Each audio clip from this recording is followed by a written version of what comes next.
कि यहाँ अनेक ऋषि मुनि आ रहे हैं संगम स्नान करने के लिए, माघ के महीने में मकर नहाने के लिए आए ऋषि मुनि ब्राह्मण। और जब वहां आए तो नहा कर चले गए। लेकिन जैसे यज्ञवल्क्य मुनि जाने लगे, भरद्वाज मुनि ने चरण पकड़ लिए, भगवान मेरे मन में बहुत संदेह है, एक संदेह बहुत बड़ा रूप लेकर घूम रहा है। मैं जानता हूं कि आप इसका उत्तर जानते होंगे भगवान। मैं निवेदन कर रहा हूं आपसे कि आप मेरे शंका का समाधान करें। यज्ञवल्क्य मुनि ने कहा, कहो ना, क्या संशय है, क्या शंका है, बोलो। तो ये सुनकर भरद्वाज मुनि बोले, प्रभु कैसे कहूं, मुझे सोचना पड़ रहा है। यज्ञवल्क्य मुनि ने कहा, सोचना क्यों पड़ रहा है, बताओ क्या बात है, बताओ क्या बात है। भरद्वाज मुनि कहने लगे, प्रभु यदि मैं कहता हूं, यदि मैं अपने मन की बात कह दूं, कहता हूं, तो कहीं ऐसा ना हो कि आप ये सोच बैठो कि मेरी परीक्षा ले रहा है भरद्वाज, कहीं ऐसा ना हो जाए। प्रभु मुझे सच में नहीं पता, जो मैं सोच रहा हूं वो पूछना सही है या नहीं, लेकिन यदि मैं पूछता हूं तो मुझे प्रतीत हो रहा है कि कहीं आप ये ना समझ बैठो कि भरद्वाज मेरी परीक्षा ले रहा है। और यदि मैं नहीं पूछता तो भगवान ये संशय मेरे मन में बैठा ही रहेगा, जीवन गुजर जाएगा, लेकिन मेरी ये शंका नहीं निकल पाएगी। कहूं न कहूं मैं नहीं समझ पा रहा। प्रभु मुझे आप कोई दिशा निर्देश दीजिए, मुझे आप कुछ कहिए, मुझे बताइए कि मैं अपने मन की बात आपसे कहूं या ना कहूं। बड़ी विचित्र स्थिति हो जाती है उस समय जब आप किसी विद्वान के सामने कुछ प्रश्न रखते हो। भले ही उन प्रश्नों का उत्तर आप नहीं जान रहे, लेकिन जब आप किसी विद्वान के सामने कोई साधारण प्रश्न रख देते हो या विशिष्ट प्रश्न रख देते हो और विद्वान से पूछते हो, और विद्वान ये सोचने लगे कि ये मेरी परीक्षा ले रहा है, तो उस समय बड़ी विकट स्थिति आ जाती है कि साधारण होकर मेरी परीक्षा लेने आ गया है। भरद्वाज भी सोच रहे थे कि यदि पूछ लूंगा तो कहीं ये कुछ और ना सोचने लग जाएं, और ना पूछूं तो पूछूं किससे, इनसे ना पूछूं तो फिर पूछूं किससे, ये भी समझ नहीं आ रहा। भरद्वाज ऋषि ने सिर झुका लिया और कहा, भगवान अब तो बस मैं पूछना चाहता हूं। यज्ञवल्क्य मुनि ने कहा, मैं जानता हूं कि आप भगवान के बहुत बड़े प्रेमी हो, मैं जानता हूं, बताओ क्या कहना है आपको, क्या है आपके मन में, मुझे बताओ। और जैसे ही ये बात कही तो इस बात को सुनकर भरद्वाज मुनि ने हाथ जोड़कर कहा, भगवान मेरे मन में राम के नाम को लेकर शंका है, संशय है। यज्ञवल्क्य मुनि बोले, राम जी के नाम को लेकर संशय है, बताओ भरद्वाज क्या है। यूं तो मैं जानता हूं कि राम के तुम विशेष प्रेमी हो, राम को तुम बहुत प्रेम करते हो, मैं जानता हूं, लेकिन फिर भी तुम्हारे मन में शंका है, तो मैं प्रयास करूंगा तुम्हारी शंका का समाधान करने का, बताओ क्या बात है। भरद्वाज मुनि बड़े सकुचा कर बोल रहे हैं, हाथ जोड़े बैठे हैं, सकुचा कर बोले, भगवान राम जी के नाम को लेकर मेरे मन में यह संदेह है कि मैंने सुना है एक राम अवधेश कुमारा, मैंने सुना है एक राम, एक राम कौन है, अवधेश कुमारा, और एक राम है जग से प्यारा। एक राम तो वो है जो अवधेश के कुमार है, अवधेश कौन, राजा दशरथ के पुत्र हैं, एक तो वो राम है। आप मुझे बताइए, एक राम दशरथ का बेटा, एक राम घट घट में बैठा, एक राम का सभी पसारा, और एक राम है सबसे न्यारा, एक राम सबसे न्यारा है। ये चारों राम जो मैंने बताए ये अलग अलग है कि एक ही राम है, इतना जानना चाहता हूं, केवल इतनी बात मैं जानना चाहता हूं प्रभु कि ये जो राम है ना, कि एक राम दशरथ का बेटा, एक तो राम जी वो हुए जो राजा दशरथ के पुत्र हुए, और दूसरे राम कौन, एक राम दशरथ का बेटा, एक राम घट घट में बैठा, घट घट में जो समाया है, सर्वत्र ब्रह्मानुभूति, जो सब जगह विराजमान है, एक राम वो है। एक राम का जगत पसारा, एक राम ने सारे जगत को रच दिया, एक वो राम है, और एक राम है सबसे न्यारा, उस राम के बारे में तो कहूं ही क्या। प्रभु बस इतना जानना चाहता हूं कि ये चारों राम अलग अलग हैं या एक है। मुझे बहुत अज्ञानी मानना भगवान, और अज्ञानी मान कर ही आप मेरी संशय का समाधान करना, मेरी शंका का समाधान करना। और जब ये बात कही तो यज्ञवल्क्य मुनि मुस्कुराने लगे, और मुस्कुरा कर कहने लगे, भरद्वाज मैं जानता था जरूर कोई ऐसी बात आपके मन में चल रही होगी। ये बात आपके मन में ही नहीं, ये बात हर एक के मन में चलती है। क्योंकि लोग जब राम को वन वन की जगह जगह की परिक्रमा करते देखते हैं, वन वन में भटकते देखते हैं, तो मानने को तैयार नहीं होते कि वो राम ही भगवान है। भरद्वाज ने प्रश्न कर लिया और यज्ञवल्क्य मुनि ने कहा कि तुमने कहा ना एक राम दशरथ का बेटा, एक राम घटघट में बैठा, एक राम का जगत पसारा, एक राम में सबसे न्यारा। तो याद रहे कि वो जितने राम तुमने 4 राम गिनाए ना, वो 4 राम नहीं है, वो एक ही राम है, सोई राम दशरथ का बेटा। भरद्वाज ने तो कहा कि एक राम दशरथ का बेटा, लेकिन यज्ञवल्क्य मुनि उत्तर क्या देते हैं? उत्तर देते हैं सोई राम दशरथ का बेटा, सोई राम घट घट में बैठा, सोई राम ने जगत पसारा और सोई राम है जग से न्यारा। एक ही राम है, 10 राम नहीं हुए, एक राम है। लेकिन 10 क्या, 10 करोड़ क्या, 10 अरब क्या, गिनती नहीं है, राम के नाम इतने हो गए हैं, लेकिन राम एक ही हुए। बोलो रामचंद्र भगवान की जय हो। यज्ञवल्क्य मुनि ने हाथ जोड़े और कहा भगवान मुझे बता दीजिए, प्रभु के बारे में मुझे बता दीजिए, राम के बारे में। यज्ञवल्क्य मुनि ने कहा भरद्वाज तुम्हारे मन में ये शंका जो पैदा हुई है ना कि राम अलग अलग हैं या एक ही हैं, ये 4 राम अलग हैं या एक ही हैं, तो देखो ये शंका सिर्फ तुम्हारे मन में ही नहीं, ये शंका माता पार्वती के मन में भी पैदा हुई थी, ये शंका माता सती के मन में भी पैदा हुई थी। और जैसे ही ये कहा तो ये सुनकर भरद्वाज मुनि कहने लगे प्रभु मैं जानना चाहता हूं कि माता पार्वती के मन में शंका कैसे पैदा हुई, माता सती के मन में शंका कैसे पैदा हुई राम जी के नाम को लेकर, मैं जानना चाहता हूं। और जैसे ही कहा तो यज्ञवल्क्य मुनि अब अपनी कथा सुनाते हैं, कथा सुनाते हैं और प्यार से कहते हैं कि सुनो ध्यान से कि सती के मन में राम को लेकर कैसे अनेक प्रकार की बातें चली, कैसे देवी सती के मन में राम के चरित्र को लेकर शंका पैदा हो गई, मैं तुम्हें सुना रहा हूं। कहने लगे कि एक बार की बात थी जब एक बार त्रेता युग माही शंभु गए कुंभज ऋषि पाही, संग सती जग जननी भवानी पूजे ऋषि अखिलेश्वर जानी। क्या हुआ? अब यज्ञवल्क्य मुनि भरद्वाज मुनि को कथा सुना रहे हैं। यज्ञवल्क्य मुनि भरद्वाज ऋषि से कहते हैं, भरद्वाज मुनि से कहते हैं यज्ञवल्क्य मुनि कि सुनो देवी सती के मन में शंका कैसे पैदा हुई, सुनो मेरी बात। एक बार की बात थी जब एक बार त्रेता युग माही शंभु गए कुंभज ऋषि पाही। एक समय की बात थी भरद्वाज मुनि, हुआ ऐसा कि जब बाबा भोलेनाथ का और देवी सती का विवाह हुआ ही था, तभी जब कुछ समय हो गया वही कैलाश पर्वत पर वास करते करते, तभी देवी सती के मन में बात आई बहुत समय हो गया है, बहुत समय हो गया, कहीं हम घूमने के लिए नहीं गए, भ्रमण करने के लिए नहीं गए, कहीं जाना चाहिए। देवी सती के मन में जब इच्छा जागृत हुई, बाबा भोलेनाथ समझ गए कि देवी सती जाना चाहती हैं, भ्रमण करना चाहती हैं। बाबा भोलेनाथ से देवी सती ने कहा प्रभु मेरे मन में इच्छा है। भोलेनाथ बोले मैं जानता था भ्रमण करने जाना चाहती हो। देवी सती भ्रमण करने के लिए एक बड़ी सुंदर जगह है, मैं तुम्हें बताता हूं, मैं तुम्हें बताता हूं कि एक बहुत सुंदर जगह है जहां जाकर हमें भ्रमण करना चाहिए। भैया राम कथा में बैठे हो, राम जी की कथा में ध्यान दो, न का साउंड की सेटिंग का भी ध्यान दे दो क्योंकि ये भी बहुत जरूरी है।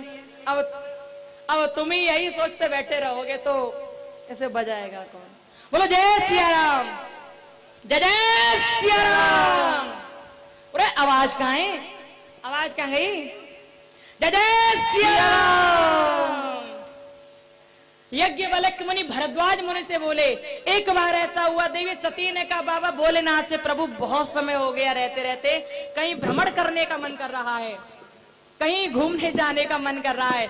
और जब कहा तो ये सुनकर बाबा भोलेनाथ ने कहा देवी सती मेरी नजर में एक बहुत सुंदर स्थान है, वहां कुंभज ऋषि के पास हम लोग चलते हैं, कुंभज ऋषि ने हमें निमंत्रण भी दिया था, अपने घर बुलाया भी था, हम वहां अभी तक नहीं गए हैं, चलो वहीं चलते हैं। इसी बात को सुनकर देवी सती कुंभज ऋषि के आश्रम की ओर चलने लगी बाबा भोलेनाथ के साथ। इसी बात को कहा यज्ञवल्क्य मुनि ने भरद्वाज मुनि से कि एक बार त्रेता युग माही, कौन सा युग था? त्रेता युग था। एक बार त्रेता युग माही, शंभु गए कुंभज ऋषि पाए, संग सती जग जननी भवानी, पूजे ऋषि अखिलेश्वर जानी। संग कौन गई? सती जगत जननी गई। अब ये देखिए कितनी विचित्र बात है। कुंभज ऋषि ने बुलाया, बाबा भोलेनाथ देवी सती को लेकर कुंभज ऋषि के आश्रम की ओर चलने लगे। क्या सुनने के लिए? केवल राम का गुणगान सुनने के लिए। क्या भोलेनाथ को राम जी का चरित्र नहीं पता? क्या भोलेनाथ ने राम के चरित्र को नहीं देखा? वो तो प्रत्यक्षदर्शी है राम के चरित्र के, लेकिन फिर भी भोलेनाथ राम से इतना प्रेम करते हैं, इतनी आस्था रखते हैं उनमें, इतनी श्रद्धा रखते हैं कि वो राम का चरित्र सुनने के लिए कैलाश को छोड़कर वहां उन कुंभज ऋषि के आश्रम की ओर चलने लगे। वो बाबा भोलेनाथ, भोलेनाथ कहां रहते हैं? कैलाश पर्वत पर। कैलाश पर्वत जो ऊपर हिमाचल में बसा है, बहुत ऊपर बसा है। कुंभज ऋषि कहां रहते हैं? दक्षिण में, केरल की तरफ। भारत का नक्शा देखना आप, कैलाश पर्वत आपको बिल्कुल ऊपर नजर आएगा। हिमाचल प्रदेश बहुत ऊपर नजर आएगा आपको, लेकिन वहीं आप केरल और तमिलनाडु में देखोगे तो सबसे नीचे दिखता है आपको, बहुत नीचे दिखता है।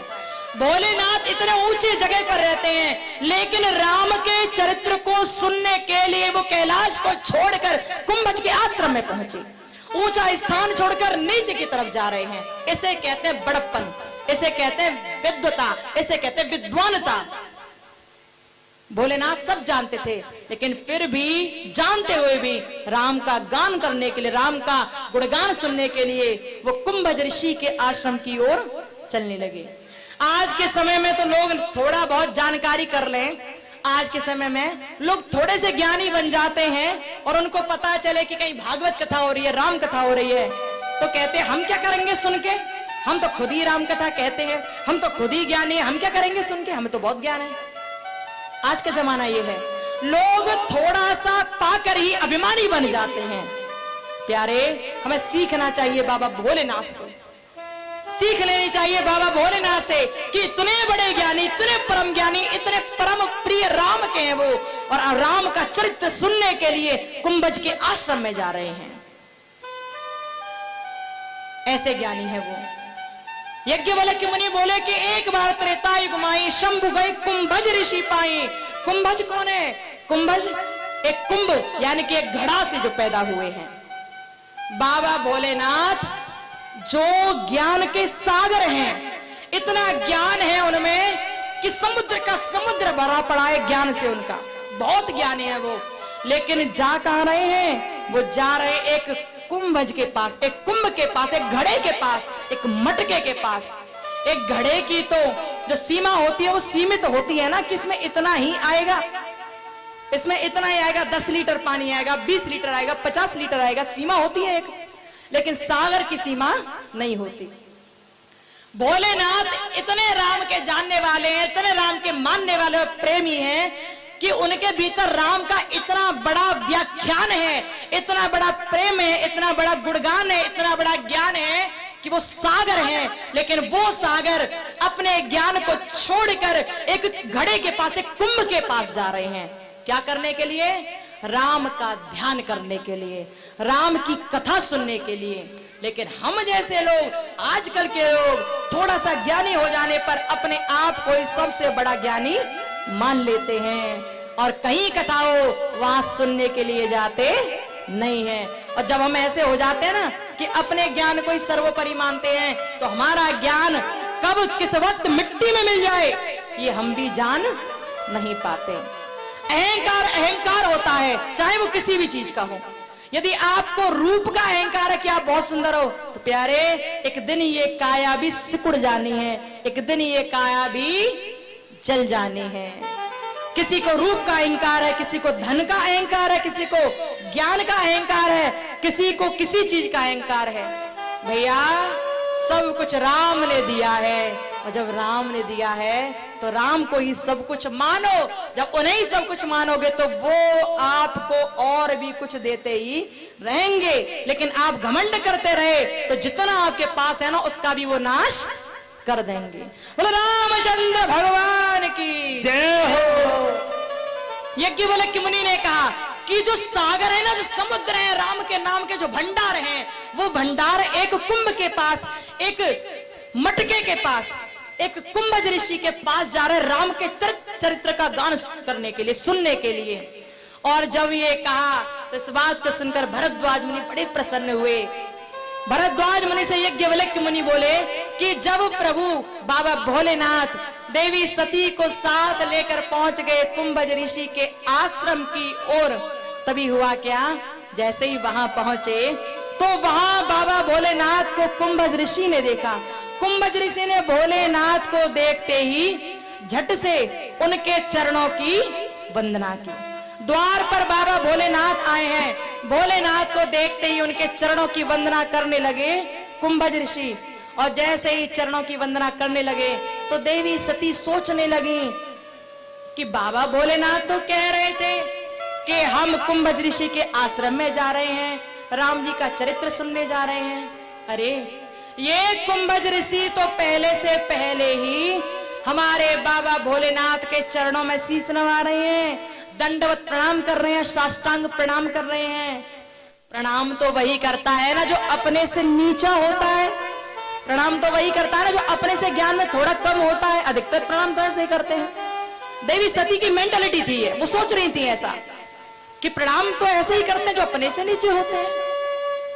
सती के मन में जब ये बात आई तो सती यही बात आगे बढ़ती रही, वो सती के मन की बात आगे बढ़ती रही कि इन कुंभज ऋषि ने तो मेरे भोलेनाथ के चरणों में प्रणाम किया, साष्टांग प्रणाम किया, ये क्या राम की कथा को सुनाएंगे? इनसे ज्यादा तो बाबा भोलेनाथ ही जानते हैं, तो ये क्या राम कथा कहेंगे और ये क्या राम कथा सुनाएंगे, क्या करेंगे हम राम कथा सुनकर? देवी सती के मन में यही बात चलने लगी। और जब देवी सती के मन में यही बात चलने लगी तो बाबा भोलेनाथ तो मन ही मन प्रसन्न थे। वो तो अपनी मस्ती में मस्त थे, क्योंकि वो तो परम वैरागी हैं, परम वैरागी संत हैं बाबा भोलेनाथ। और कहते ना वाह वाह रे मौज फकीरा दी। उन्हें फर्क नहीं पड़ता कौन क्या सोचता है, उन्हें तो केवल राम से प्रेम करना है, केवल भगवान से प्रेम करना है। बोलो भोलेनाथ की जय हो। यज्ञवल्क्य मुनि ने भरद्वाज मुनि से कहा, भरद्वाज ऐसा हुआ था कि जब बाबा भोलेनाथ कुंभज ऋषि के आश्रम में पहुंचे तो कुंभज ऋषि ने उनके चरणों की वंदना बड़े प्रेम से की।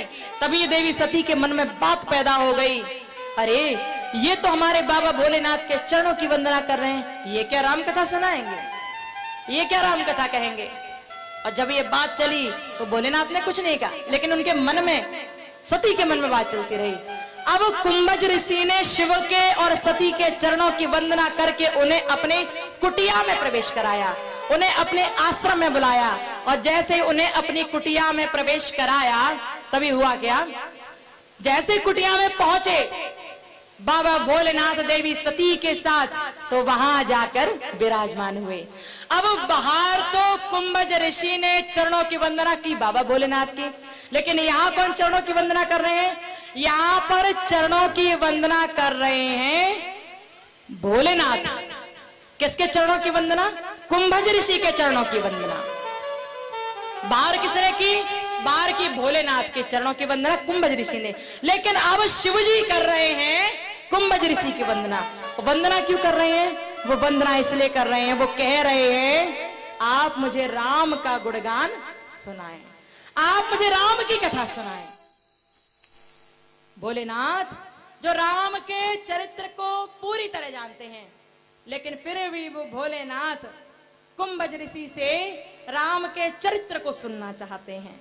और जब राम के चरित्र को सुनने के लिए कहा कि आप मुझे राम के चरित्र को सुनाएं, तो इस बात को सुनकर कुंभज ऋषि प्रसन्न हो गए और प्रसन्न होकर थोड़े से ऊंचे आसन पर बैठ गए और बैठकर सुंदर तरह से राम जी के चरित्र को वो सुनाने लगे। बोलो रामचंद्र भगवान की जय हो।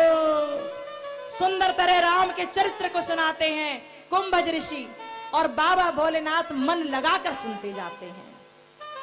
कुछ लोगों का राम कथा में मन नहीं लगता, क्योंकि उन्हें मन लगाने के लिए कुछ ऐसी चीजों की आवश्यकता होती है जो नाच गाने की हो, जो बहुत ज्यादा उन्हें रोचकता प्रदान करने वाली हो। कुछ लोगों का मन राम कथा में तभी लगता है, भगवान की भक्ति में तभी लगता है। लोग कहते हैं क्या करें, कथाओं में मन नहीं लगता, क्या करें समझ नहीं आता, क्या करें हम कथा में जाकर। प्यारे, कभी किसी अच्छी चीज में मन लगता नहीं है, याद रखना।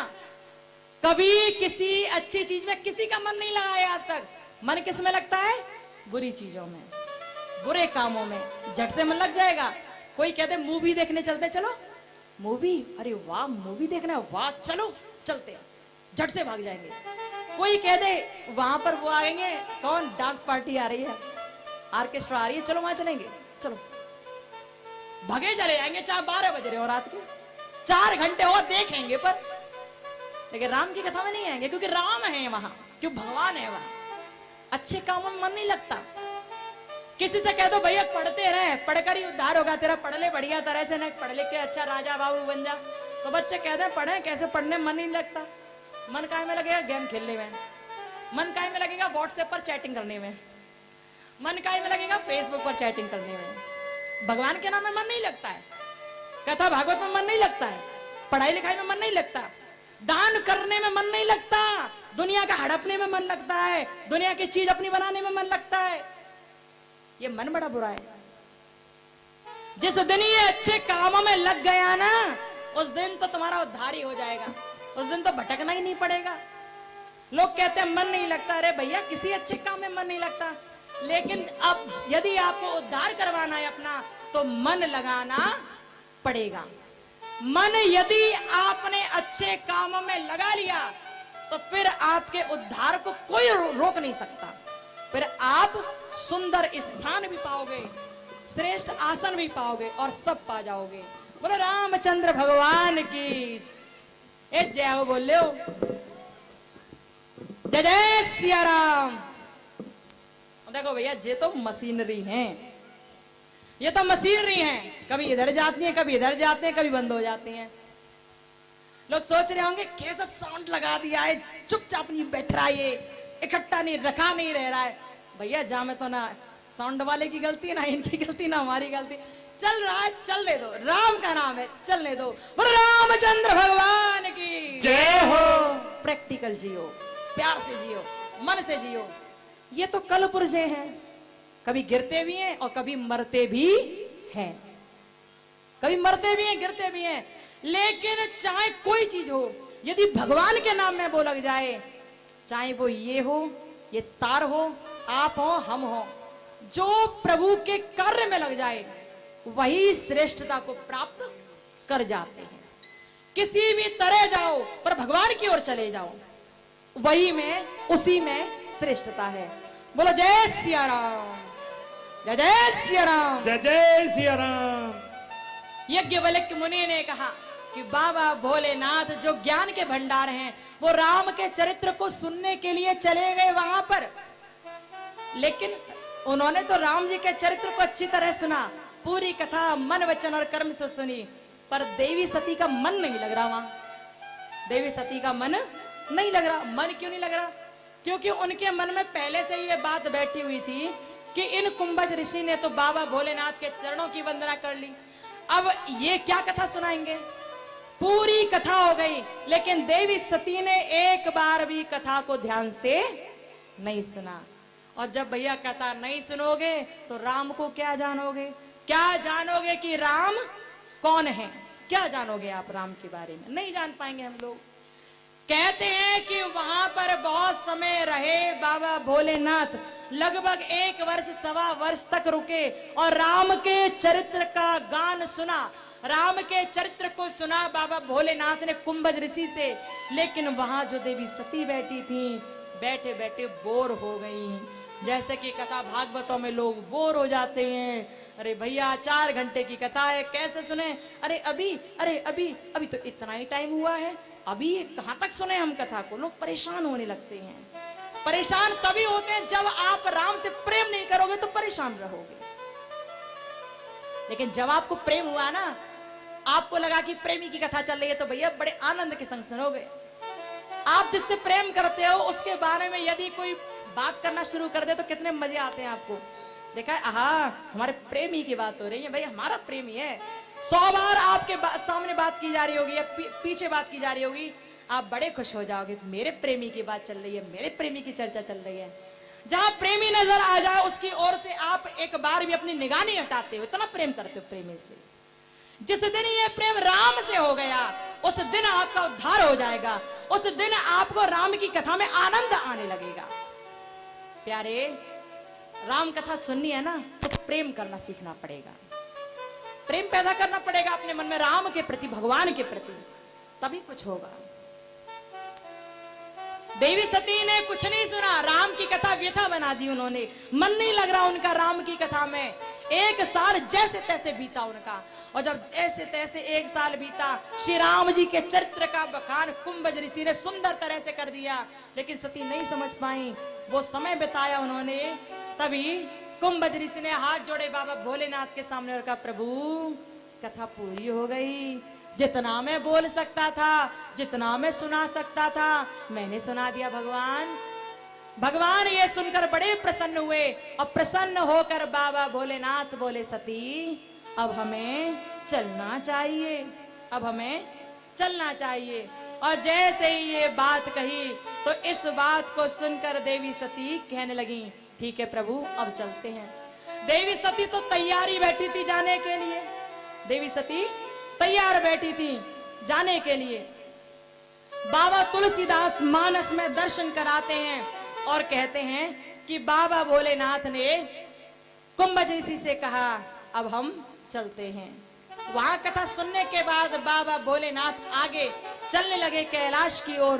बाबा तुलसीदास मानस में दर्शन कराते हैं और कहते हैं, कहते सुनते रघुपति गुण गाथा, कछु दिन तहाँ रहे गिरनाथा। कहत सुनत रघुपति गुण गाथा, कछु दिन तहाँ रहे गिरनाथा। श्री राम जय राम जय जय राम, श्री राम जय राम जय जय राम, श्री राम जय राम जय जय राम, श्री राम जय राम जय जय राम, श्री राम जय राम जय जय राम, श्री राम जय राम जय जय राम। कहत सुनत रघुपति गुण गाथा, कछु दिन तहाँ रहे गिरनाथा। श्री राम जय राम जय जय राम, श्री राम जय राम जय जय राम। मुनि सन वेदा मांगी त्रिपुरारी, मुनि सन वेदा मांगी त्रिपुरारी, चले भवन संग दक्ष कुमारी, चले भवन संग दक्ष कुमारी, चले भवन संग दक्ष कुमारी। ते अवसर भंजन महि भारा, हरे रघुवंश लीन अवतारा। श्री राम जय राम जय जय राम, श्री राम जय राम जय जय राम, श्री राम जय राम जय जय राम, श्री राम जय राम जय जय राम, श्री राम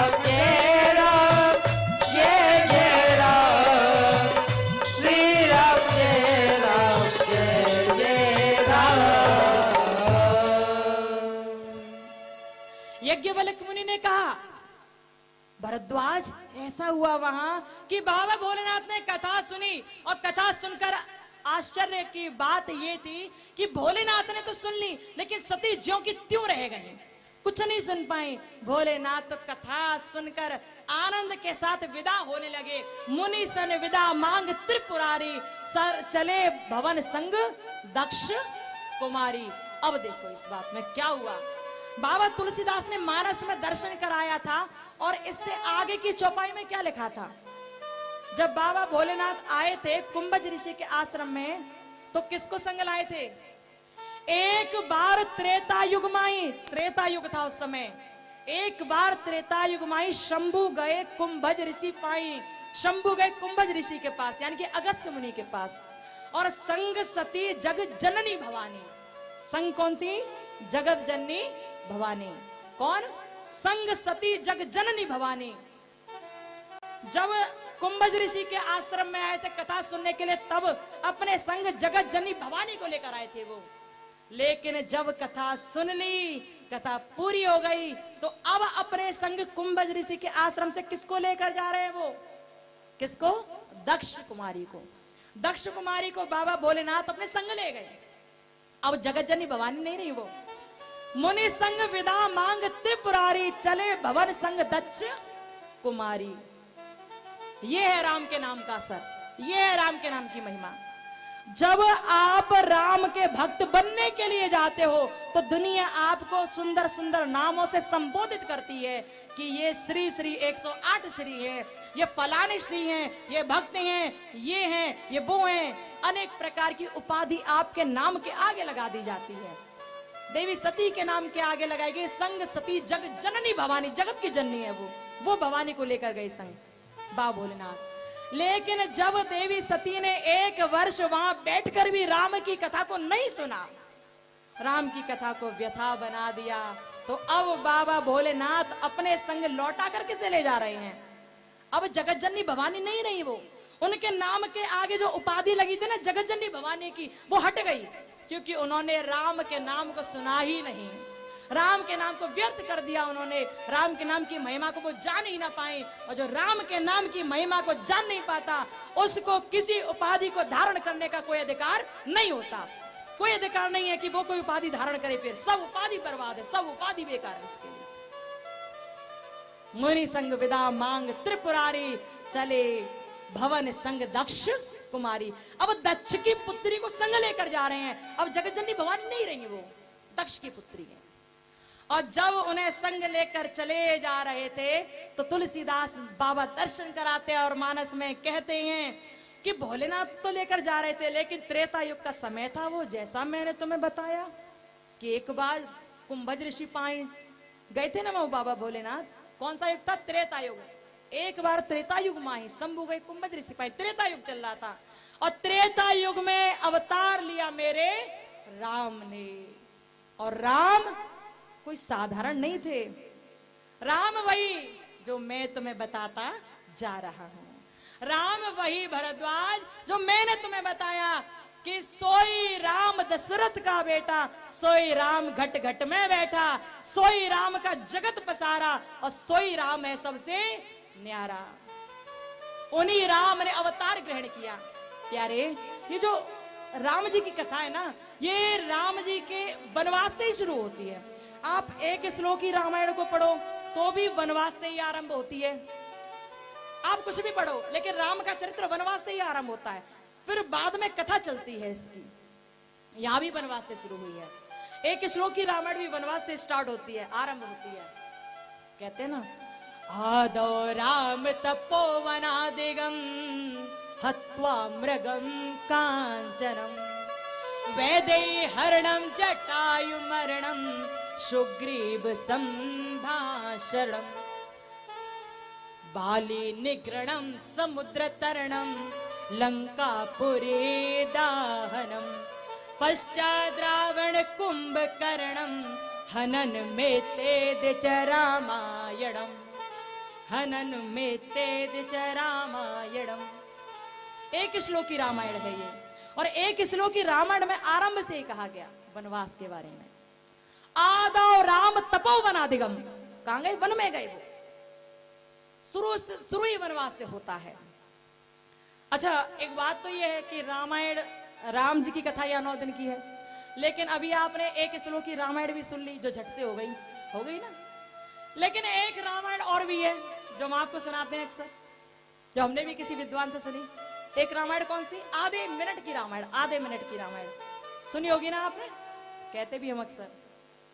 एक विद्वान से सुनी, किसी ने कहा राम कथा को सुनाने के लिए भैया बहुत बड़ा समय चाहिए, बहुत लंबा समय चाहिए, तभी राम कथा होती है।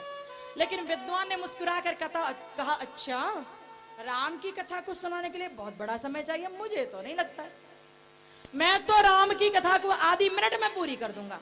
कहो तो कह दूं। जब कहा तो व्यक्ति ने कहा, सुनाइए ना आधी मिनट की राम कथा, हमने तो कभी ना सुनी, आप सुनाइए। विद्वान ने बड़ा मुस्कुराकर उत्तर दिया और कहा, मैं सुनाता हूं आधी मिनट की राम कथा। अब आधी मिनट की राम कथा कैसी? उन्होंने कहा, सुनो राम कथा ध्यान से, राम के प्यारो, आधी मिनट की राम कथा सुनो। उन्होंने कहा, एक राम एक रावण ना, उंगलियों को देखना, ये राम और रावण है, नचाएंगे अभी ये। एक राम एक रावण ना, एक क्षत्रिय एक बामन ना, बाने बाकी सिया चुराई, बाने बाकी लंक जराई, और कछु यहाँ होवन ना, तुलसी लिख गए पोथन्ना। बोलो रामचंद्र भगवान की जय हो, बोलो भक्त वत्सल भगवान की जय हो। ये हो गई आधी मिनट की राम कथा। आधी मिनट से भी कम समय लगा इसमें। उन्होंने क्या कहा? एक राम एक रावण ना, एक राम जी थे और एक रावण था, एक क्षत्रिय एक बामन ना। राम जी कौन थे? क्षत्रिय थे, और रावण कौन था? बामन था, ब्राह्मण था। एक क्षत्रिय एक बामन ना, बाने बाकी सिया चुराई, रावण क्या करके ले गया? सीता का हरण करके ले गया। बाने बाकी लंका जराई, राम जी ने रावण की लंका में आग लगवा दी, और कछु वहां होवन्ना, और कुछ नहीं हुआ इससे ज्यादा। इसी बात को तुलसी लिख गए पोथन्ना। तुलसीदास जी महाराज उस अपनी पुस्तक में, श्री रामचरितमानस में, इसी बात को लिखकर चले गए। ये हो गई राम कथा। बोलो रामचंद्र भगवान की जय हो। आधी मिनट की राम कथा। भैया राम का नाम है, आधी मिनट में भी लोग उद्धार करवा लेते हैं, और किसी किसी को सारी जिंदगी बीत जाती है, लेकिन फिर भी राम कथा नहीं सुन पाते। और राम कथा जब नहीं सुनते ना, तो उनका उद्धार भी नहीं हो पाता। जो राम से प्रेम करते हैं वो तो एक ही बात कहते हैं, प्रभु अपने चरणों में हमें जगह दे दीजिए, और ध्यान रखिए कि हम भी इस दुनिया में हैं। प्रभु अपनी कृपा हम पर बनाए रखें। भक्त तो केवल यही चाहता है, और कहता है, रघुनंदन अवध बिहारी जी, सुध लेना हमारी।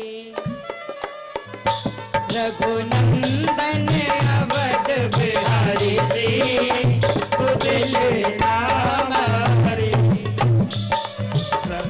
रघुनंदन अवध बिहारी जी, सुध लेना हमारी। रघुनंदन अवध बिहारी जी, सुध लेना हमारी। कौन कौन चाहता है कि भगवान आपकी भी सुध लें? कौन कौन चाहता है? चाहते हो ना? चाहते हो ना? जब चाहते हो तो राम को सरकार मानो, और राम को सरकार मानोगे तो अपनी जिंदगी की परवाह नहीं रहेगी। फिर तो एक ही बात याद रहेगी। जानते हो क्या बात याद रहेगी? एक ही बात। कौन सी? हमारे राम जी सरकार। राम जी हमारे सरकार है, इसलिए हमें चिंता नहीं है। हमारे राम जी सरकार, हमें किस बात की चिंता। हमारे राम जी सरकार, हमें किस बात की चिंता। हमारे राम जी सरकार, हमें किस बात की चिंता। हमारे राम जी सरकार, हमें किस बात की चिंता।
नैया की डोर थमा देते हैं।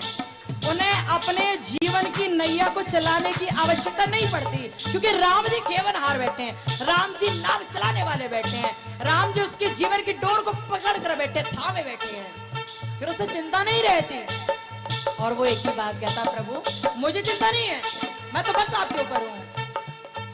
हमें ना खाने की चिंता, हमें ना पीने की चिंता, हमें ना खाने की चिंता, हमें ना पीने की चिंता, हमें ना खाने की चिंता, हमें ना पीने की चिंता, हमें ना खाने की चिंता, हमें ना पीने की चिंता, तुम्हारा भोग लग जाए, तुम्हारा भोग लग जाए, हमें किस बात की चिंता, तुम्हारा भोग लग जाए, हमें ना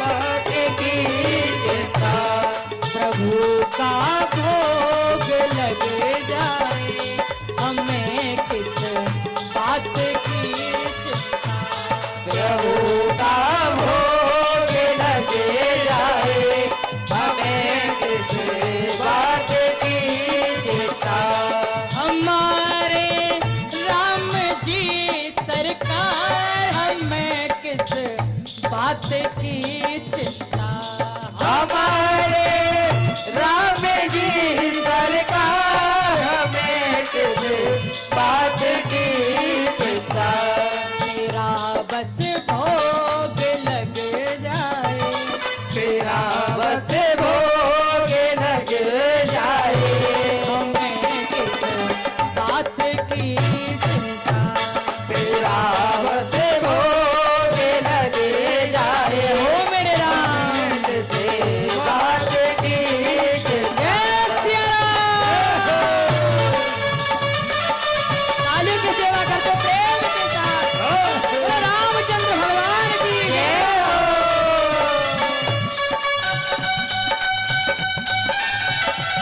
जय श्री राम।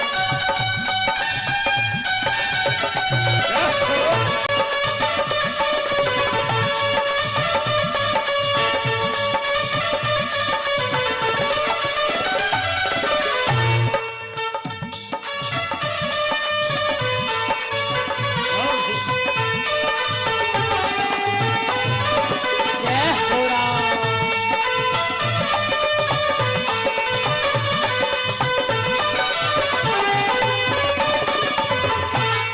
हमें ना सोने की चिंता, हमें ना उठने की चिंता, हमें ना सोने की चिंता, हमें ना उठने की चिंता, हमें ना सोने की चिंता, हमें ना जगने की चिंता, हमें ना सोने की चिंता, हमें ना जगने की चिंता, तुम्हें बस नींद आ जाए, तुम्हें बस नींद आ जाए, ओ प्यारे जब मैं तुम्हें सुलाने मंदिर में जाऊं तो तुम सो जाओ, मैं जब जगाऊं तो तुम जग जाओ, बस मेरी इतनी इच्छा है। तुम्हें बस नींद आ जाए, हमें किस बात की चिंता, तुम्हें बस नींद आ जाए, हमें बात की चिंता, हमारे राम जी सरकार, हमें किस बात की चिंता, हमारे राम जी सरकार, हमें किस बात की चिंता, हमारे राम जी सरकार, हमें किस बात की चिंता, हमारे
भगवान के प्रेमी, बस तुम खुश हो जाओ, मेरा प्रेमी खुश, तुम्हें खुश, तुम्हें अच्छा लग गया तो बस मुझे अच्छा लग जाएगा, बस तुम खुश हो जाओ। यही तो प्रेम है कि अपने से ज्यादा अपने प्रेमी की चाहत का ध्यान रखे, वो चाहता क्या है। यही तो प्रेम है। भक्त भगवान से बड़ा प्रेम करता है और चाहता है कि मेरे भगवान खुश हो जाएं, मैं तो खुश हूं। और क्या कहता है भक्त भगवान से, प्रभु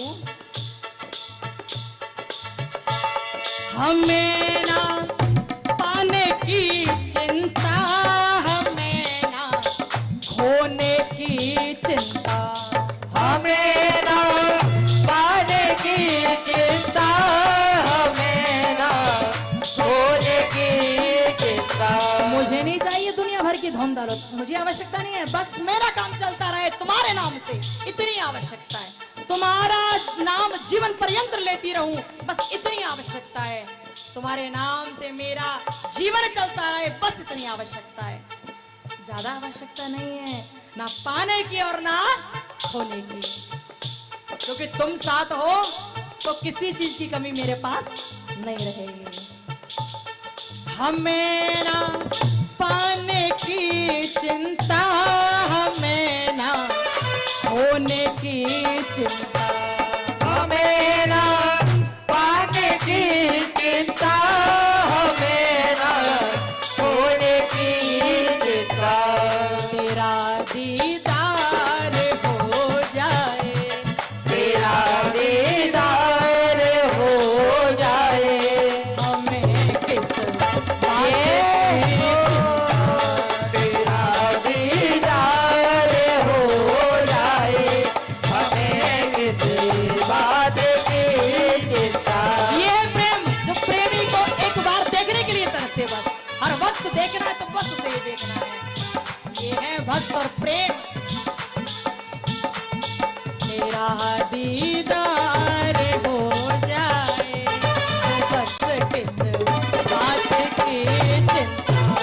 तेरा दीदार हो जाए, हमें किस बात की चिंता। हमारे राम जी सरकार, हमें किस बात की चिंता। हमारे राम जी सरकार, हमें किस बात की चिंता। तेरा दीदार हो जाए, तेरा दीदार हो जाए, तो फिर किस बात की चिंता। तेरा दीदार हो जाए, हमें किस बात की चिंता। हमारे राम जी सरकार, हमें किस बात की चिंता। मुझे चिंता नहीं उनकी, उन्हें चिंता हमारी है। हमें चिंता नहीं उनकी, उन्हें चिंता हमारी है। हमारी नाव का रक्षक सुदर्शन चक्रधारी है, सुदर्शन चक्रधारी है। यारे जब जीवन की डोर इसको संभालने के लिए दे ही दी है, इसके हाथों सौंप ही दी है, तो फिर चिंता का है बात की हमें काहे की फिक्र करो तुम, जिम्मेदारी निभाओ तुम, रखना तुम्हें, चाहे जिंदा रखो चाहे मार दो, तुम्हारी इच्छा। बोलो जय सिया राम। जय सिया राम। क्योंकि इतना तो पता है कि हम आपसे इतना तो प्रेम करते हैं कि आप हमें मरने तो दोगे नहीं, इतनी तो गारंटी है। क्योंकि इतना प्रेम जो आपसे है कि एक बार तो आपको हमारी भी याद आएगी, कभी तो आएगी, कभी तो आएगी। उस कबीर के इंतजार में ही हम बैठे हैं, कभी आएगी, आएगी तो सही, ये गारंटी है।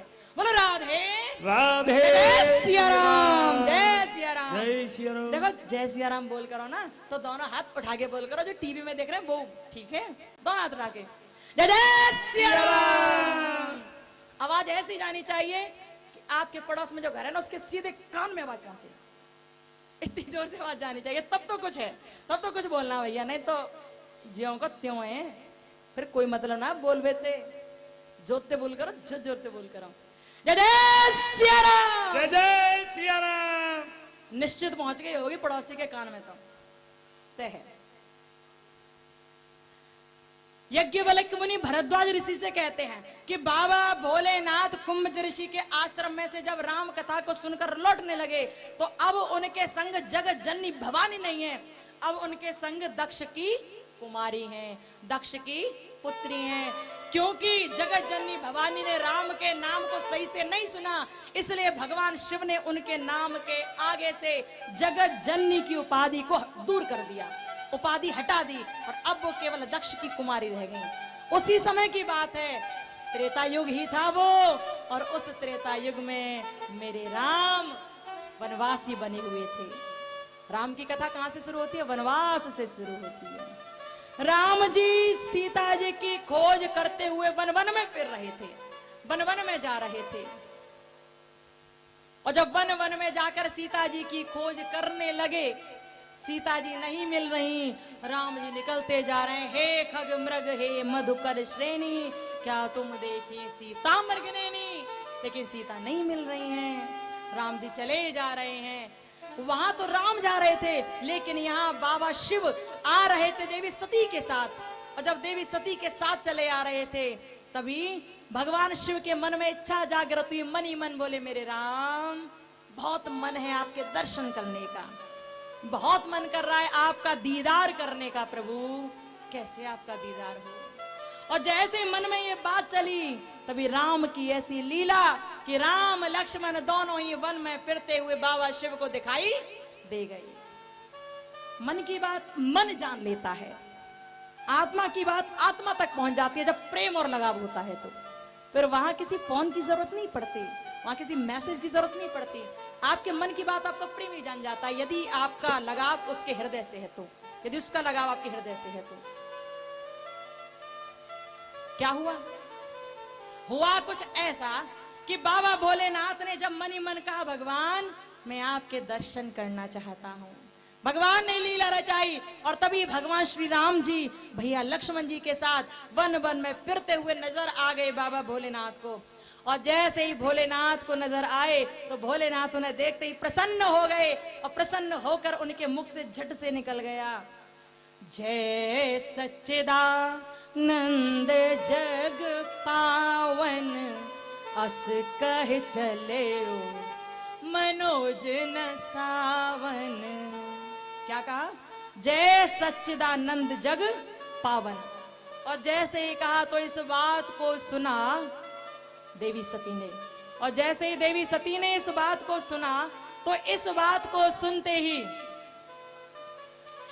इस बात को सुनते ही हुआ क्या? हुआ कुछ ऐसा कि देवी सती ने तो सुन लिया कि बाबा भोलेनाथ के मुख से जय सच्चिदानंद जग पावन निकला है, और जैसे ये सुना देवी सती आश्चर्य में पड़ गई, ये किससे सच्चिदानंद कह रहे हैं? मैंने तो जहां तक सुना है कि राम जी को सच्चिदानंद कहा जाता है, पर यहाँ राम जी कहां से नजर आ गए ने? यहाँ राम जी कहाँ हैं? और ये सच्चिदानंद शायद उन्हीं से कह रहे हैं, पर यहाँ कहाँ है? मुझे नहीं दिख रहे। देवी सती मन में सोचने लगी, भोलेनाथ मुस्कुरा गए, समझ रहे थे कि देवी सती के मन में कुछ चल रहा है, सारी बात जान रहे थे बाबा भोलेनाथ, लेकिन बोले नहीं। देवी सती ने कहा, बाबा भोलेनाथ जरा थकावट हो गई है चलते चलते, थोड़ी देर विश्राम कर लिया जाए। भोलेनाथ ने कहा, हाँ सती विश्राम कर लेते हैं, बैठ जाओ। और वहीं पर विराजमान हो गए बाबा भोलेनाथ, देवी सती बैठ गए। देवी सती ने बाबा भोलेनाथ से कहा, कहने लगे, प्रभु एक बात बताओ, आपने अभी कहा जय सच्चिदानंद जग पावन, प्रभु आपने सच्चिदानंद किससे कहा था? जानना चाहती हूं मैं, आप बताइए ना किससे कहा था? भोलेनाथ बोले, तुम राम जी की कथा सुन के आई और मुझसे पूछ रहे हो सच्चिदानंद किससे कह दिया? अरे सती, मेरे राम ही सच्चिदानंद हैं, मेरे राम ही सच्चिदानंद हैं, उन्हीं के बारे में मैं बोल रहा हूं। और जब ये बात कही तो ये सुनकर देवी सती ने चारों ओर देखा, देखकर कहने लगी, प्रभु कहाँ है राम जी, कहाँ है भगवान? भोलेनाथ ने कहा, ये तो बनवासी वेश में जो फिर रहे हैं ये मेरे भगवान हैं, और इनके छोटा भैया लक्ष्मण हैं। जब कहा तो ये सुनकर देवी सती बोली, अच्छा ये सच्चिदानंद। देवी सती के मन में बात चलने लगी, बहुत सारी बातें सोचने लगी, अरे भोलेनाथ कह रहे हैं सच्चिदानंद भगवान, लेकिन ये तो साधारण मानव नजर आ रहे हैं, ये तो साधारण लोग नजर आ रहे हैं, साधारण एक राजा के पुत्र नजर आ रहे हैं जो वनवासी के वेश में फिर रहे हैं। ये तो बड़े साधारण है, कैसे मानूं ये भगवान है। देवी सती के मन में शंका पैदा हुई। जब हम राम के चरित्र को सुनते नहीं है ना सही से, जब हम भगवान की कथाओं को सही से नहीं सुनते, तो हमेशा मन में शंका ही पैदा होती है कि भगवान है नहीं है या नहीं है, पता नहीं। लेकिन जब हम प्रभु की कथाओं को ध्यान से सुनते हैं ना, तो समस्त संशयों का अंत हो जाता है प्रभु की कथा को सुनने से। लेकिन देवी सती ने राम की कथा सही से नहीं सुनी थी, इसलिए वो डाउटफुल में थी। वो थोड़ा डाउट था उनके मन में, संदेह था कि ये राम है भी या नहीं है, समझ नहीं पा रही थी वो। कहने लगी बाबा भोलेनाथ ये भगवान है, ये वन में फिर रहे हैं ये, लेकिन फिर क्यों रहे हैं ये, वन वन में क्यों जा रहे हैं, मैं जानना चाहती हूँ ये क्यों वन वन में फिर रहे हैं। और जब कहा तो ये सुनकर भोलेनाथ ने कहा, देवी सती, माता कैकेयी ने अपने वरदानों के लिए भगवान श्री राम और भैया लक्ष्मण को वनवासी बना दिया। वनवासी तो राम को बनाया, लेकिन राम के साथ भैया लखन और देवी सीता भी गई। अब सीता का हरण कर लिया लंका के राजा रावण ने। उन्हीं सीता जी की खोज करते हुए राम वन वन की ठोकर खा रहे हैं, राम दर दर की ठोकर, राम वन वन में भटक रहे हैं सीता जी की खोज करने के लिए। देवी सती ने कहा ये कैसे भगवान है, अरे भगवान ये होते तो एक क्षण में ही सीता की खोज कर लाते, ये कैसे भगवान है, मुझे तो साधारण मानव नजर आ रहे हैं, ये भगवान ऐसे कैसे हो सकते हैं। भोलेनाथ ने कहा, देवी सती ये नर लीला रचाने आए हैं, मानव लीला रचाने आए हैं, इनकी इस स्थिति का उपहास मत उड़ाओ, उपहास करने योग्य भगवान नहीं है, याद रखना। भक्तों ऐसा ही होता है, जब हम किसी की देखते हैं, हम किसी को देखते हैं कि कोई परेशान है, तो कुछ लोग तो उन्हें देखकर हंसी उड़ाते हैं, अरे देखो बड़ा घमंड करता था अपने आप में, बड़े बड़े महलों में रहता था, लेकिन अब देखो कैसे दर दर की ठोकर खा रहा है। लोग ऐसे कहते हैं, हंसी उड़ा जाते हैं, लेकिन सोचते नहीं है कि वो कितनी बड़ी बड़ी परेशानियों से गुजरा है, कितनी कैसी कैसी सिचुएशन उसके सामने रही है, वो कितनी तकलीफों से गुजर कर आपके सामने निकल रहा है। हम लोग सोचते नहीं है, बहुत बड़ी बड़ी बहुत बुरी बुरी बातें कह जाते हैं किसी के लिए।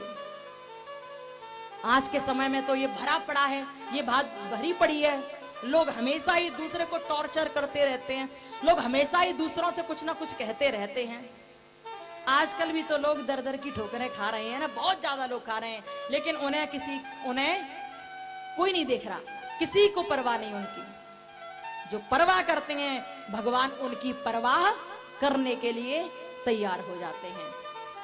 जिन लोगों ने बड़े बड़े घर महल बनाकर तैयार कर दिए, बच्चों के लिए सुंदर सुंदर महल बनाकर तैयार कर दिए, बड़ी बड़ी गाड़ी बना बना कर ला कर रख दी, और फिर जब उनके बच्चे बड़े हो गए, बच्चों ने उन चीजों का उपभोग भोगा, लेकिन तभी उन बच्चों ने क्या किया कि जिन माँ बाप ने सुंदर तरह से अपने घर को सजाया धजाया था, सुंदर तरह से बच्चों के लिए रहने सहने का प्रबंध किया था, उन्हीं माँ बाप को बच्चे लोग घर से धक्के मार कर बाहर कर देते हैं।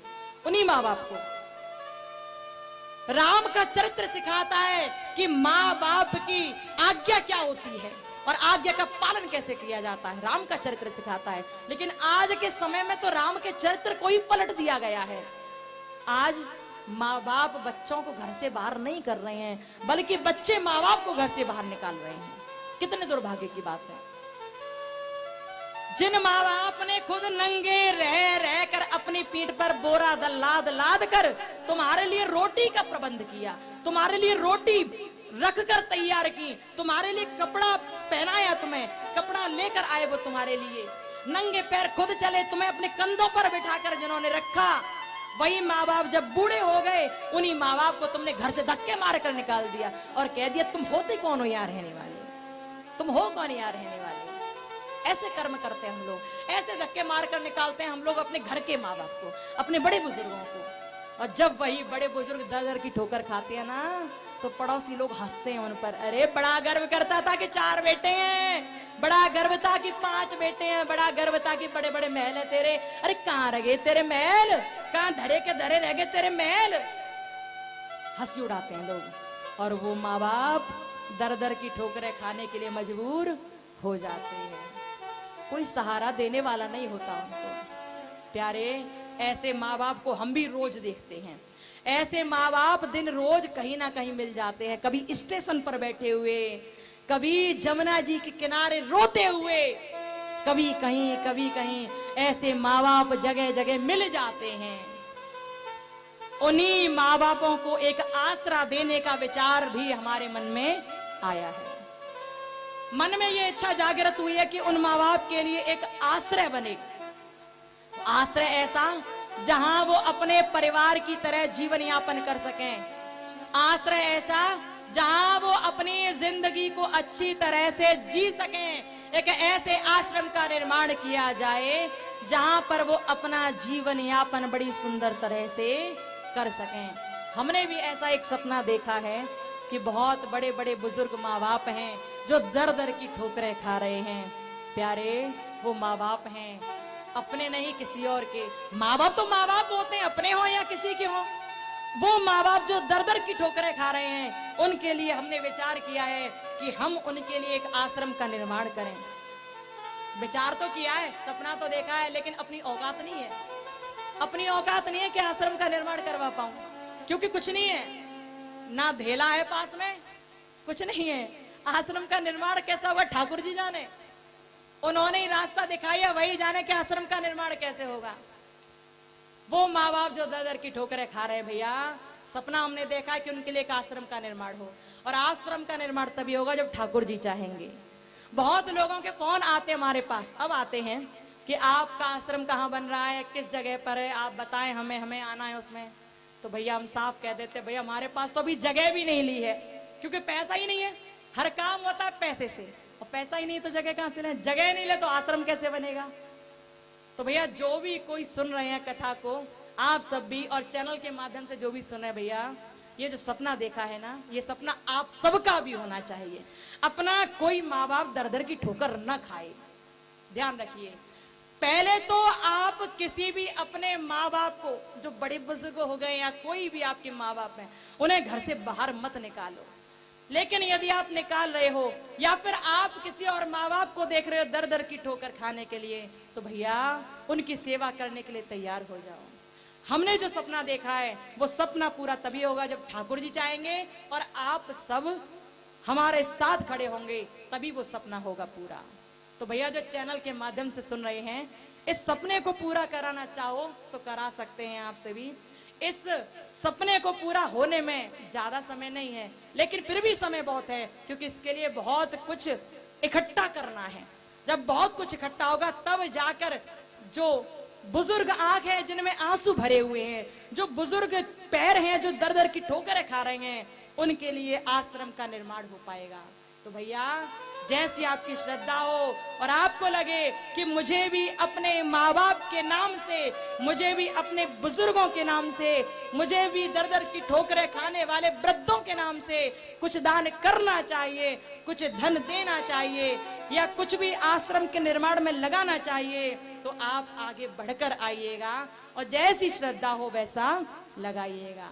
क्योंकि माँ बाप तो माँ बाप होते हैं, अपने हो या किसी के हो, वो तो माँ बाप हैं। उन्होंने हम लोगों को पैदा करके गलती नहीं की है, लेकिन हम लोग फिर भी अपने गलत काम करके और उन्हें घर से बाहर निकालकर ये दिखा देते हैं कि उन्होंने हमें पैदा करके गलती की है।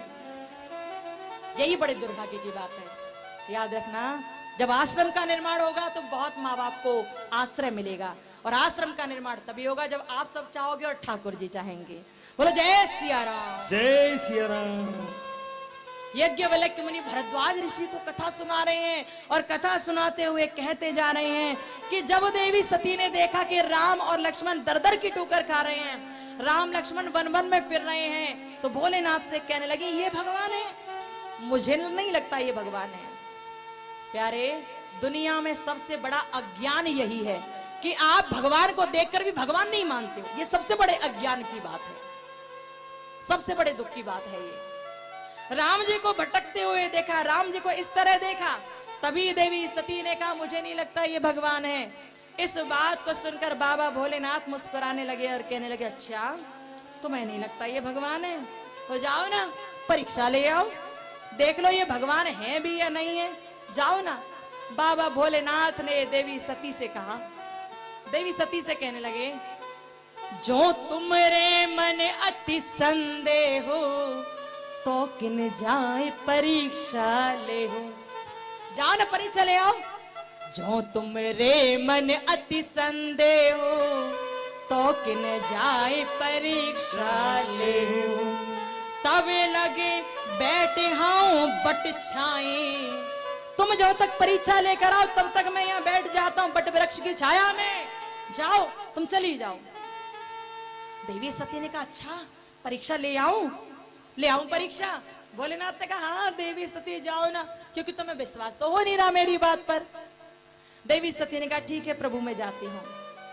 आपको जब नजर आ रहा है कि आपका पति धर्मात्मा है, आपका पति आपसे झूठ नहीं बोलता, आपका पति आपके लिए अच्छी बात कहता है, लेकिन फिर भी आप जब अपने उस अच्छे पति की बात पर शंका पैदा करने लगती हैं, तो आप कहीं ना कहीं गर्त की ओर जा रही हैं, आप कहीं ना कहीं गंदगी की ओर जा रही हैं, आप कहीं ना कहीं परेशानी में पड़ने के लिए जा रही हैं।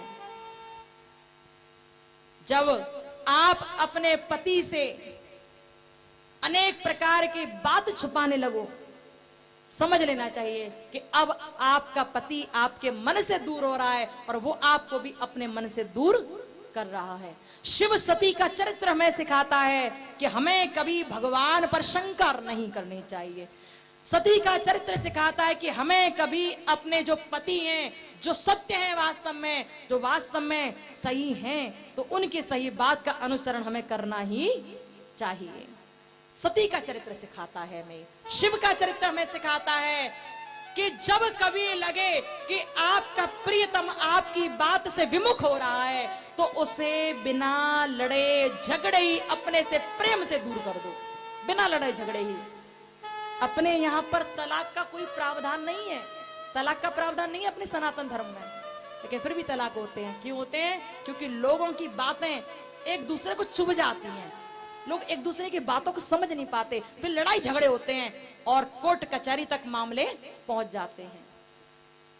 जिस सनातन धर्म में कभी तलाक नहीं होते थे, अब हम घर घर में तलाक होते हैं, क्योंकि मन की कोई जानता नहीं। भोलेनाथ का चरित्र सिखाता है कि जब आपको लगे कि आपका प्रेमी, आपका प्रियतम, आपका पति, आपकी पत्नी आपकी बातों से विमुख हो रहे हैं, अच्छी बात को समझ नहीं पा रहे, तो हाथ जोड़कर कहना, भैया अब तेरा और मेरा कोई नाता नहीं, तुम अपने रास्ते जाओ, हम अपने रास्ते चले जाएंगे, क्योंकि हम लोगों की बन नहीं रही, लड़ाई झगड़ा करेंगे तो दुनिया हंसेगी, वो ठीक नहीं है। ये चरित्र हमें सिखाता है ऐसा। बोलो राधे राधे। जय जय सिया राम, जय जय सिया राम। भोलेनाथ ने कहा देवी सती से, जो तुम्हारे मन अति संदेह तो कि न जाए परीक्षा ले जाओ, परीक्षा ले आओ। और जब परीक्षा लेने के लिए देवी सती चलने लगी, तो चलती जा रही थी आगे आगे परीक्षा लेने के लिए। मन में सोच रही थी, करूं क्या, क्या परीक्षा लेना सही रहेगा या नहीं रहेगा, क्या करूं समझ नहीं आ रहा। वो तो परीक्षा लेने जा रही हैं, लेकिन बाबा भोलेनाथ बट की छाया में बैठे हैं और मन ही मन सोच रहे हैं।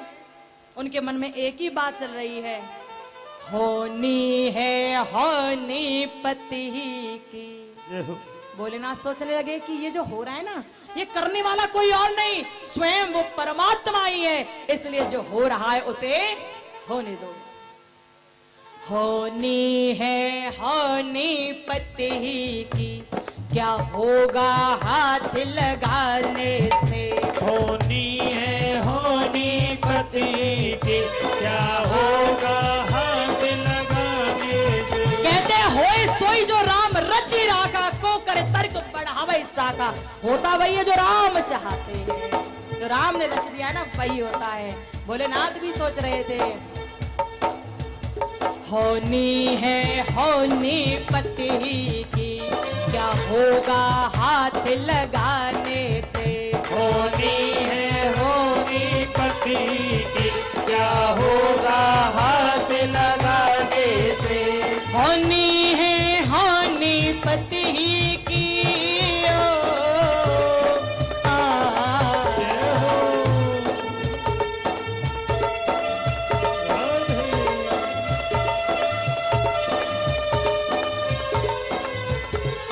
होनी है होनी पति की, क्या होगा हाथ लगाने से।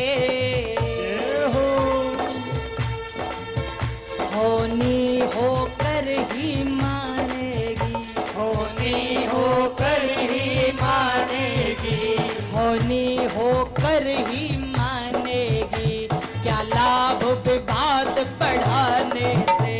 होनी होकर ही मानेगी, क्या लाभ विवाद बढ़ाने से। अरे गुत्थम गुत्था करके क्या करोगे जब पता है होनी माने पहली रच रही है तो। होनी होकर ही मानेगी, क्या लाभ विवाद बढ़ाने से। होनी होकर ही मानेगी, क्या लाभ विवाद बढ़ाने से।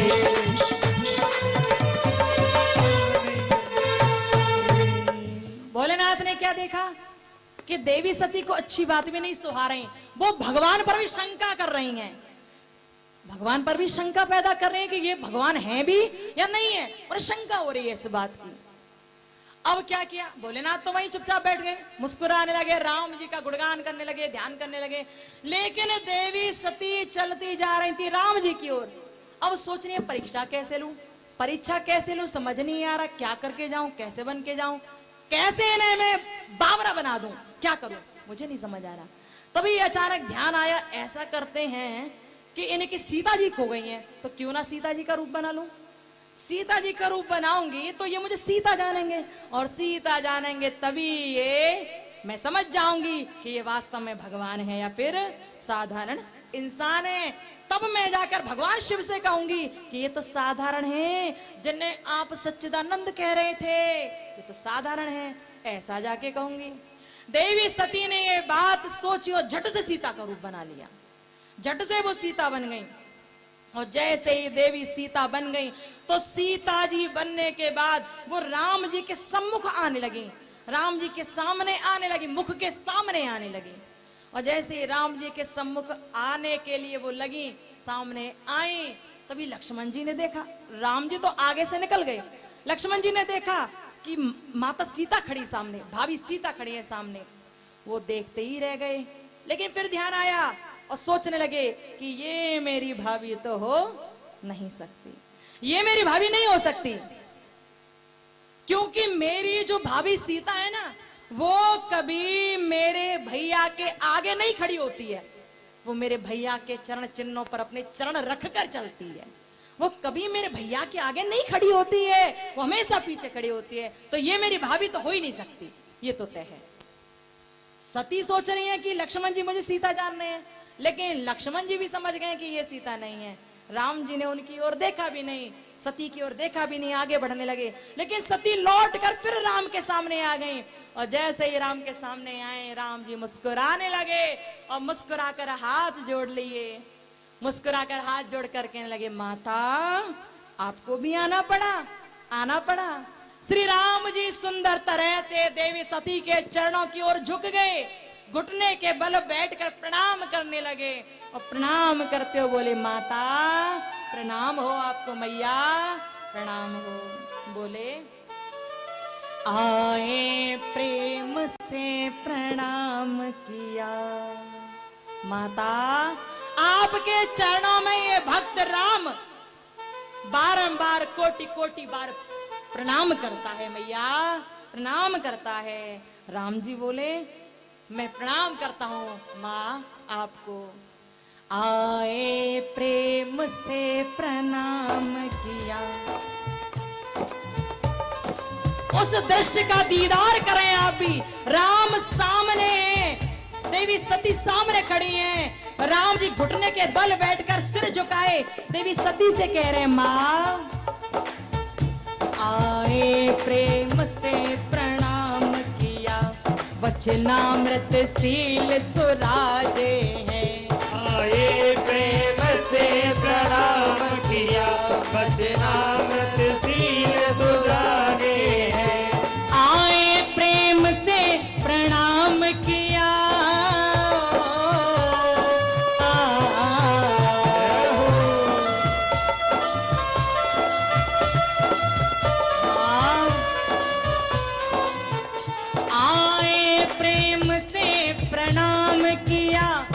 वचनामृतशील सुराजे हैं। राधे क्यों शिवे यहाँ क्या करती हो? क्यों सुबह यहाँ क्या करती हो? कैसे आना हुआ माँ, कैसे आना हुआ? क्यों शिवे यहाँ क्या करती हो? कैलाशी कहाँ विराजे हैं? सुबह यहाँ क्या करती हो? कैलाशी कहाँ विराजे हैं? क्यों शिवे यहाँ क्या करती हो? कैलाशी कहाँ विराजे हैं? क्यों सुबह यहाँ क्या करती हो? कैलाशी कहाँ विराजे हैं? भगवान श्री राम जी देवी सती के सामने सिर झुकाकर बैठ गए। माँ अकेले कैसे आ गई?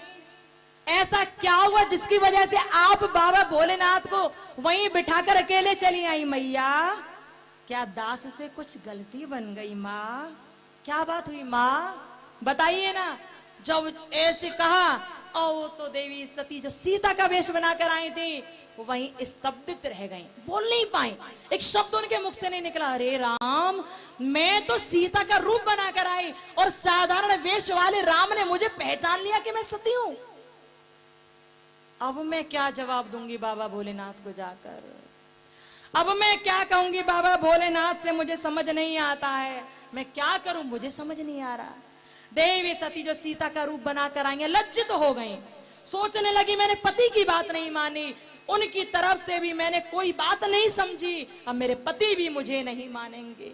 इधर मैं राम जी के सामने भी ऐसा रूप बनाकर आई कि राम की नजर में भी मेरी इज्जत दो कौड़ी की नहीं रही, उनकी नजर में भी मैं गिर गई, मैं कहीं की नहीं रही, मैं कहीं की नहीं रही, मैं क्या करूं? देवी सती इसी बात को सोच रही हैं। भगवान श्री राम जी ने कहा माता कैसे आना हुआ बताइए ना। देवी सती ने अपना रूप पुनः बना लिया और राम जी के चरणों में बारंबार प्रणाम करने लगे और बोली प्रभु मुझे क्षमा कर दीजिए, मैं जान नहीं पाई कि आप भगवान हो, मैं साधारण मानव समझते रही आपको, मैं जान नहीं पाई आप भगवान हो। जब ये कहा तो राम जी मुस्कुराने लगे और बोले माता ऐसा ही होता है। राम जी वहां से आगे निकलने लगे, लेकिन देवी सती जो खड़ी हैं वो पीछे मुड़कर भोलेनाथ की ओर जाने को तैयार हुई। तभी उन्होंने देखा कि जहां वो मुड़ी वहां राम लखन सीता नजर आ गए। अब वो दूसरी ओर से जाने लगी, वहां भी राम लक्ष्मण सीता नजर आ रहे हैं। जहां जहां देखते हैं हर ओर राम लक्ष्मण सीता नजर ही आते हैं। हर जगह उन्हें, इस पृथ्वी में, आकाश में, जड़ जड़ में उन्हें, हर जगह पर उन्हें राम लखन और सीता ही नजर आते हैं। और जैसे हर जगह सीता के दर्शन होने लगे, राम लक्ष्मण के दर्शन होने लगे, देवी सती घबरा गई। घबरा कर आंख बंद कर ली, नीचे बैठ गई और बोली राम अब मुझे क्षमा कर दो, मैं नहीं समझ पाई कि आप भगवान हो, भगवान मुझे क्षमा कर दो। देवी सती वहीं की वहीं बैठ गई और कुछ नहीं बोल पाई। देवी सती कुछ नहीं बोल पाई, वो वहीं की वहीं बैठ गई। प्यारे, ये है सती का चरित्र जो राम की पहचान न कर पाया, लेकिन जब राम ने कहा तब उन्हें समझ आया कि राम कौन है और लक्ष्मण और सीता कौन है। बोलो सियावर रामचंद्र की जय हो। देवी सती ने जब बार बार निवेदन किया आंख बंद करके भगवान मुझे क्षमा कर दो, बस भगवान मुझे जाने दो, मुझे समझ नहीं आता। राम जी ने माया समेट ली, अपनी लीला समेट ली अपनी, और तभी देवी सती जब खड़ी हुई तो भोलेनाथ के पास वहां से आगे चलने लगी।